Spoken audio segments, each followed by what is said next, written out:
بسم اللہ الرحمن الرحیم۔ دوستو، آج کی ویڈیو میں ہم ذکر کرنے والے ہیں اس واقعے کا کہ جب یزید کی قبر کو کھدوایا گیا۔ آخر اس واقعے کی وجہ کیا تھی؟ کس نے اور کیوں یزید کی قبر کو کھولا؟ یہ واقعہ یزید کی وفات کے کتنے سال بعد پیش آیا؟ دوستو، یزید نے اپنی زندگی میں ہی اپنے بیٹے معاویہ کو اپنا جانشین مقرر کر دیا تھا۔ یزید کے 12 بیٹے اور 5 بیٹیاں تھیں، لیکن اس کو اپنے بیٹے معاویہ سے بے انتہا پیار تھا۔ اس کی تعلیم و تربیت بھی شہزادوں کی طرح ہی کی گئی۔ یزید چاہتا تھا کہ اس کا یہ بیٹا اس کا حقیقی جانشین بنے۔ یزید نے حکومت سنبھالتے ہی اپنے 2 بیٹوں خالد اور معاویہ کو اس وقت کے بہترین استاد عمر المقصوص کے مکتب میں 3 سال کے لیے بھیج دیا۔ شیخ عمر المقصوص بھی جانتے تھے کہ یزید کا جانشین معاویہ ہے، اس لیے انہوں نے اس کی تربیت پر خوب محنت کی۔ 61 ہجری میں جب واقعہ کربلا پیش آیا تو شیخ المقصوص کو بہت ہی تکلیف پہنچی، کیونکہ آپ کا دل محبت اہل بیت سے تڑپتا تھا۔ اسی لیے آپ نے یزید کے ان دونوں بیٹوں کو عظمت اہل بیت سے خوب روشناس کروایا۔ ایک طرف کربلا کا واقعہ پیش آیا اور جگہ جگہ یزید کے خلاف بغاوت اٹھنے لگی۔ دوسری طرف معاویہ جو یزید کا جانشین تھا، اس کی تربیت ایک سچے عاشق رسول کر رہے تھے۔ واقعہ کربلا کے تیسرے سال 683 عیسوی میں یزید عبرتناک موت سے دوچار ہوا تو معاویہ ابن یزید 20 سال کی عمر میں تخت نشین ہوا۔ جیسے ہی معاویہ ابن یزید تخت نشین ہوا تو استاد محترم کی محنت رنگ لانے لگی۔ اس نے آتے ساتھ ہی واقعہ کربلا کی تحقیقات کی اور محض 40ویں دن لوگوں کو اپنی بیعت سے آزاد کر دیا۔ بعض روایات میں معاویہ ابن یزید نے 3 ماہ تک حکومت کی۔ 20 سال کی عمر جوانی کا ایسا دور ہے کہ جب انسانی خواہشات کی منہ زوری عروج پر ہوتی ہے۔ یزید کا جانشین ہونا اور پوری اسلامی مملکت پر حکمرانی کرنا اپنی جائز و ناجائز خواہشات کو پورا کرنے کے لیے بہترین موقع تھا۔ لیکن معاویہ بن یزید نے تخت پر بیٹھتے ہی واقعہ کربلا کی تحقیقات کی اور حالات کا بہت باریک بینی سے جائزہ لیا۔ جب اس نے دیکھا کہ میرے باپ نے اسلام اور مسلمانوں کو کس قدر عظیم نقصان پہنچایا ہے، تو اس نے محسوس کیا کہ وہ ایک دوراہے پر کھڑا ہے کہ حکومت کی باغ دوڑ تھامے رہے اور ظلم و ستم اور عیش و عشرت کا بازار گرم رکھے، یہاں تخت و تاج کو چھوڑ دے اور اپنے آپ کو ان ہولناک گناہوں اور ان کے دردناک عذاب سے دور رکھے۔ بالآخر اس نے فیصلہ کر ہی لیا۔ اس کا فیصلہ ان سچی تعلیمات اور اس ایمان کے طفیل ہی ممکن ہوا جو اس کے رگ و پے میں شامل ہو چکا تھا۔ اس نے ایک عزم راسخ کے ساتھ حکومت کے عہدیداروں اور عوام کو مسجد میں جمع کیا اور پھر خود منبر پر جا بیٹھا۔ اس نے اپنی تقریر میں سب سے پہلے خدا کی حمد اور اس کے بعد رسول اللہ صلی اللہ علیہ وآلہ وسلم پر درود بھیجا، اور پھر یوں کہنے لگا، میرے باپ یزید کو جب حکومت ملی تو وہ اپنے اعمال اور بد کرداری کی وجہ سے ہرگز اس کا اہل نہیں تھا، لیکن وہ بھی اس پر قابض رہا اور اس کا نفس اسے بدترین کاموں کی ترغیب دیتا رہا۔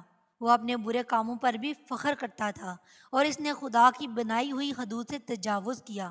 رسول اللہ صلی اللہ علیہ وآلہ وسلم کی اولاد پر اس نے بدترین مظالم ڈھائے، لیکن اس کی حکومت کی مدت بہت ہی تھوڑی تھی اور بہت جلد اس کی شرمناک زندگی کا خاتمہ ہو گیا اور آج وہ اپنے اعمال کے حساب کتاب میں الجھا ہوا ہوگا۔ جب معاویہ بن یزید کی بات یہاں تک پہنچی تو اس کا گلا رک گیا۔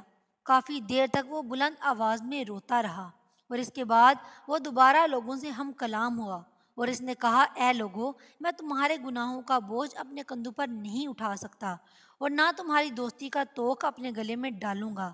میری خواہش تو یہ ہے کہ حکومت شہزادہ حسین امام زین العابدین کے حوالے کر دی جائے، یا اب تم خود جو بہتر سمجھو وہ کرو۔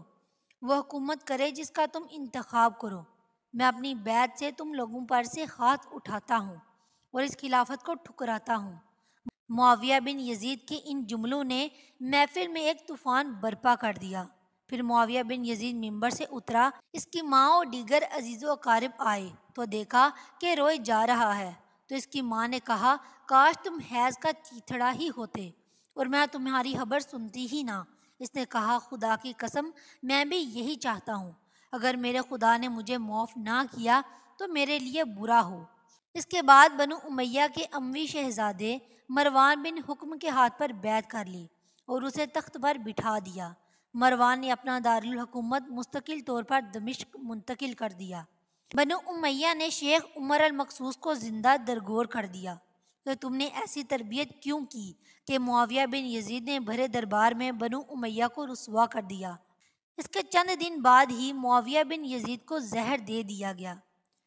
684 سے 685 تک مروان بن حکم نے حکومت کی۔ پھر اس کے وفات کے بعد مروان کے بیٹے عبد الملک نے 685 سے 705 تک ایک طویل عرصے تک حکومت کی۔ پھر 705 سے 715 تک عبد الملک کے بیٹے ولید نے حکومت کی۔ اسی کے دور میں سندھ، اندلس اور دیگر بہت سی ریاستیں فتح ہوئی۔ اسی کے دور میں شہزادہ حضرت امام زین العابدین کو زہر دیا گیا۔ 715 سے 717 تک ولید بن عبد الملک کے بھائی سلیمان بن عبد الملک نے حکومت کی اور 717 میں عمر بن عبد العزیز معجزانہ طور پر تخت نشین ہوئے، لیکن ان کو بھی زہر دے دیا گیا۔ 720 سے 724 تک ولید بن عبد الملک اور سلیمان بن عبد الملک کے بھائی یزید بن عبد الملک نے حکومت کی باغ ڈور سنبھالے رکھی۔ اس کے بعد ہشام بن عبد الملک، ولید بن یزید، یزید بن ولید، ابراہیم بن ولید اور مروان بن محمد نے بالترتیب حکومت کی اور 750 میں بنو امیہ کی حکومت کا تختہ بنو عباس نے الٹ دیا۔ بنو امیہ کا آخری حکمران مروان ثانی ایک انتہائی سست اور ڈرپوک حکمران تھا جس نے عبد المسلم خراسانی کے ہاتھوں شکست کھائی اور یوں بنو عباس کی حکمرانی شروع ہوئی۔ تاریخ کی کتابوں میں درج ہے کہ عبد المسلم خراسانی نے بنو عباس کے ابو جعفر المنصور اور ان کے بھائی ابو العباس الصفاح کو حکمرانی سونپ دی۔ اس طرح بنو عباس کے پہلے حکمران ابو العباس نے آتے ہی بنو امیہ کا نام و نشان مٹانے کی قسم کھائی۔ بہت سے لوگوں کو قتل کر دیا گیا اور کربلا کے واقعہ میں ملوث تمام کرداروں کی قبریں تک کھودی گئی۔ اسی طرح بنو عباس کے حکمران ابو العباس نے یزید کی قبر کو بھی کھدوایا اور یہ کام اس نے اپنی نگرانی میں کروایا۔ وہ چاہتا تھا کہ یزید کو قبر سے نکالے اور اس کی لاش کو سولی پر لٹکائے۔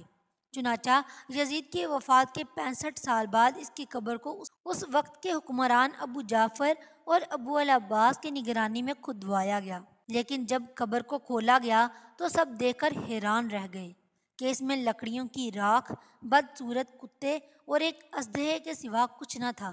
استغفر اللہ۔